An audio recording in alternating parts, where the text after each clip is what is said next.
Now, China abstained in a UN vote yesterday about the Ukraine war. Beijing has sought to position itself as neutral in the war, even though it maintains close ties with Russia. Now, Beijing has presented a proposal to end the conflict, urging Ukraine and Russia to agree a ceasefire and hold peace talks as soon as possible. A 12-point document was timed to coincide with the anniversary of the war. And for more on this, we can bring in Andrew Small now. He's a senior transatlantic fellow with the German Marshall Fund's Asia program and an expert on Sino-Russian relations. Welcome, Andrew. I'd like to start off by getting your reaction to this highly anticipated so-called peace proposal, which China published just hours after it abstained from the UN resolution to end Russia's war against Ukraine. So I think even by the low standards of expectations that there were for this, it was still somewhat disappointing. It was essentially just a recycling of pretty boilerplate Chinese positions on all of these issues. It's certainly not a plan, and it doesn't do anything to advance peace. It wasn't consulted with the Ukrainian side. So I think some analysts were perhaps looking for there to be some interesting twist, some new angle, something that it did that might be slightly different from what we've heard from China on these things before. But essentially, it's a reiteration of various general principles, including things like blaming Cold War mentality for the outbreak of the conflict, criticizing various forces for fanning the flames by supplying weapons. So it's really amounted to very little so far, and I think the critical response from most Europeans has reflected that. Mm-hmm. Now, Chinese leadership maintains that it is a neutral party to this war. At the same time, it's calling for a ceasefire, and Western intelligence says that China is possibly planning to supply Russia with lethal weapons to fight Ukraine. So how can we sort of analyse this position? Yes, it was called by some people pro-Russian neutrality, the position that China took. But the neutrality element is becoming weaker and weaker. I think in recent weeks, not only have we heard the reports of considerations on the Chinese side about lethal supplies from the Chinese side, including the story overnight specifically about armed drones. But there's a lot more material that's come out on the dual-use goods that China's been providing, whether it's semiconductors that have been showing up in Russian weapons, commercial drones, but lots of kind of areas in which they've been resupplying Russia with spare parts and other things. So you've got, I think, a context now in which the growing concern is that China is providing a backdrop of material support for Russia in this war, and the concern is that this could get worse in the weeks and months ahead. So I think it's become harder to maintain the position of neutrality, whatever the political and diplomatic language that they're using on this. And of course, China's top diplomat met with President Putin in Moscow on Wednesday, and the Chinese president is expected to visit soon. So how would you describe the relationship between the two nations? I mean, would you say it's a sort of transactional marriage of convenience, or how do you see it? I don't think it's just transactional. I mean, there is, as we saw from the joint statement a year ago, shortly before the outbreak of war, a certain ideological dimension to the relationship, particularly in the mindset that Xi Jinping has around this. But I think the critical part of it is that from China's perspective, Russia is able to operate as a pretty full-spectrum partner in what they see as their wider struggle with the United States and to a certain extent with US allies in the US alliance system more generally. So even when they're disappointed or concerned at actions that Russia has taken, I think they'd hope that Russia would be far more successful than it has been with its invasion. I think nonetheless, this is a partnership that in the wider strategic landscape in which China is operating still provides all sorts of useful things for China, whether it's the huge upsurge in trade and energy ties that we've seen over the last year, or the military military maneuvers that we've seen from the two sides. In this broader context of the US-China relationship, Russia still occupies an important role. We've got a minute left, but I do just want to ask you, Putin's invasion came as Xi Jinping was said to be eyeing similar moves regarding Taiwan. What lessons can Xi Jinping take from Putin's war in Ukraine? I think China's learning some military lessons about going fast and hard if they do go ahead with an invasion. I think they think that Russia was, they're taking lessons from the relative failures of Russia at the early stages of the conflict. They're trying to make themselves more sanctions resilient. We see the measures they're taking in that regard as well. And I think they've been surprised at the relative resilience, not just of Ukraine, but of the Western response economically and militarily. So I think it's introduced perhaps a note of caution, but they'll be trying to internalize the military lessons, everything from long-range missile strikes to the information environment that they'll have been digesting over the last year. Andrew Small from the German Marshall Fund's Asia programme. Thank you so much for that analysis. And let's get more on that proposal. We are joined by correspondent William Yang in Taipei. This so-called peace proposal has been highly anticipated.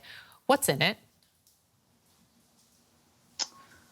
So basically, Beijing not only called for the integrity of the country's territory to be respected following the UN Charter, but also criticized countries for using unilateral sanctions and also long-arm jurisdictions to basically add fuel to the fire. And at the same time, they also raised concerns and call for countries to abandon the so-called Cold War mentality. But in here, what we are not seeing is any substance that can incentivize Russia to really change its behavior in the war. And at the same time, there's also the lack of incentive for Ukraine to believe that Russia will stop its fighting and also that will push Ukraine and convince them to go into any kind of negotiation so far. How is the proposal being received given China's close ties with Russia? There is a lot of skepticism of the actual incentive and also intention behind this whole proposal. And a lot of the experts are saying and viewing this as more Beijing expressing its own concern and trying to protect its own interest rather than really trying to position itself as a real broker of any kind of peace talk, because there's just a general lack of action that can be seen and also concrete measures that is just missing from all the wordings that are in the 12 points laid out in the document. You are sitting in Taipei, in Taiwan, of course, and some analysts, they're looking at Russia's invasion of Ukraine as a possible blueprint, in fact, for China, saying that China is also looking very closely in terms of what can happen. Is there anything behind that, you think? What's the conversation right now? So I think the conversation right now is also viewing how China is trying to position itself in the ongoing war and also China's rhetorics. And from this peace plan that we see today, it's very clear that China is also very wary of any kind of Western-led alliance that is trying to position itself in the Asia-Pacific, because that is closely around Taiwan. And also China will view the response from the Western countries in the ongoing war in Ukraine as a potential way that the Western countries and democracies will try to unite themselves in a potential Taiwan contingency. So I think right now, Russia's war in Ukraine is really putting Beijing in a very tough position, and Beijing is really finding it difficult to try to convince the world that it is not trying to aid Russia, but at the same time, they cannot afford to lose Russia as a partner and diplomatic ally. William Yang in Taipei, thank you. Well, for more, we can talk to Velina Chakarova. She's the director of the Austrian Institute for European and Security Policy in Vienna. Welcome to DW. So I'd like to start off by getting your reaction to this highly anticipated so-called peace proposal, which China published just hours after it abstained from a UN resolution to end Russia's war against Ukraine. Well, as you said, it has been anticipated. Now it's on the table. And yet, as we know, there has been already a 10 points peace plan proposed by Ukraine. So the obvious question here is why has China actually waited so long to, launch its own peace document first and foremost, and then obviously peace process. So the way I actually understand it, and if we take a look at the document, is that it is quite vague. It has a lot of points that are actually favorable for the Russian position. Think of the point considering the abandoning of Cold War mentality or the unilateral sanctions. So I think that this plan has actually a very different task to fulfill, namely to position China as a mediator, as a constructive player in the international arena, but at the very same time, against the backbone of this 12-point peace plan, we know very well that China has already sided with Russia, and Russia, in fact, has sided with China even prior to taking the decision on making a move on Ukraine exactly a year ago. So basically what you're saying is China, despite the fact that it maintains that it's a neutral party to this war, it's essentially helping to prop up Russia's economy, we'll say, and Russia politically. Is that what you're saying? Absolutely. We talk about a comprehensive support, of course, not in an overt nature, but a comprehensive support including diplomatic, political backup, of course, geoeconomic instruments to help Russia bypass the Western sanctions. And then there is this open question mark regarding the possibility of providing even little assistance to Russia if Russia once again starts struggling at the front lines. Now, tell us this. China's top diplomat met with President Putin in Moscow on Wednesday, and the Chinese leader Xi Jinping is expected to visit soon. So what's in this for China? Well, first and foremost, you need to understand that the Chinese perspective, of course, is a systemic one. Here, it's all about preparing for the big systemic conflict that is emerging on the horizon. That means the mutual decoupling with the United States. Everything else is, of course, of secondary importance. And here we have the first important component, namely that nobody wants Russia to be part of the rivals bloc. That means that Russia is not the systemic player, but obviously is still having significant influence in the international relations. So from China's point of view, avoiding a three-front scenario, that means a scenario in which it has to tackle the military escalation in the South China Sea, the military tensions with India along the line of actual control, and then a possibility of security vacuum in the north of its border is an absolute no-go. From the American point of view, of course, it is about preventing of two-front scenario. That means tackling both Russia and China simultaneously on the old continent and then in the Indo-Pacific. What lessons do you think Xi Jinping has taken from Putin's war? One of the lessons, I think, is that this kind of military conflicts, and in this particular case, it's a traditional war over territory, not just over population, access to resources, but also over territory. It's an imperialist war.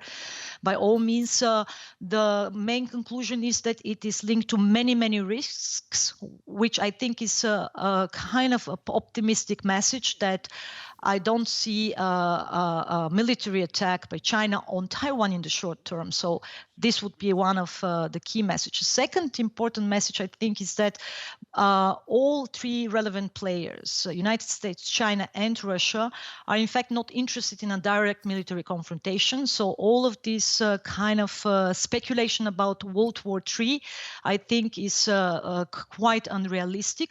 But what we are observing is obviously the emergence of a new Cold War 2.0 moment. That means a kind of systemic coexistence mechanisms will need to be found in the future, and Russia is certainly trying to position itself in a better way by actually succeeding in this war against Ukraine. It seeks to get this pole position in the systemic conflict between China and United States.